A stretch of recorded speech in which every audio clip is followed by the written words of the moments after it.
আজ বিদায়ের এই ক্ষণে মনে হচ্ছে যদি সময়টাকে একটু থামিয়ে রাখা যেত, যদি আরেকবার এই দিনগুলোকে ফিরে পাওয়া যেত।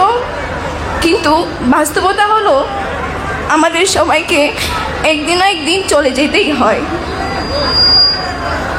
আজ এই মঞ্চে দাঁড়িয়ে আমার কণ্ঠ বারবার থেমে যাচ্ছে, কারণ এই বিদায়টা আমার জন্য খালি একটা অনুষ্ঠান নয়, এটা আমার জীবনের সবচেয়ে বড় আবেগের মুহূর্ত।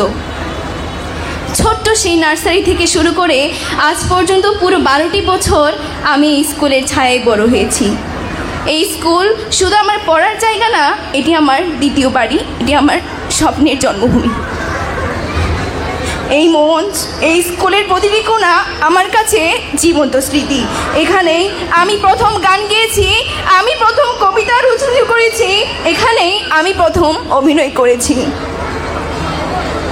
স্মৃতিরা কথা বলে নীরবে, চোখের জলে ভাসে সেই দিনগুলো যেখানে ছিল হাসি, ছিল ভালোবাসা, ছিল একসাথে পথ চলার গল্প।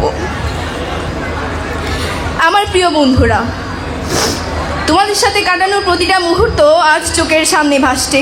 হাসি, দুষ্টুমি, ক্লাস ফাঁকি, একসাথে স্বপ্ন দেখা, সব কিছু আজ স্মৃতি হয়ে যাচ্ছে।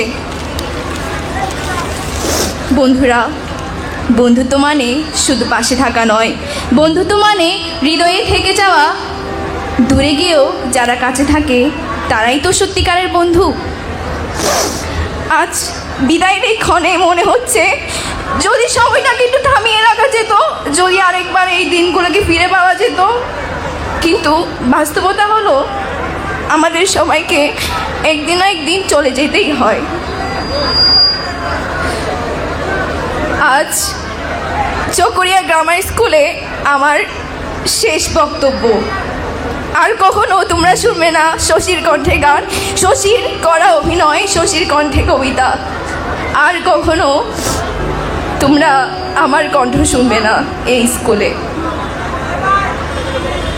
আমি আজকে যা হয়েছে তার জন্য সকলের কাছে আন্তরিকভাবে ক্ষমা চাচ্ছি।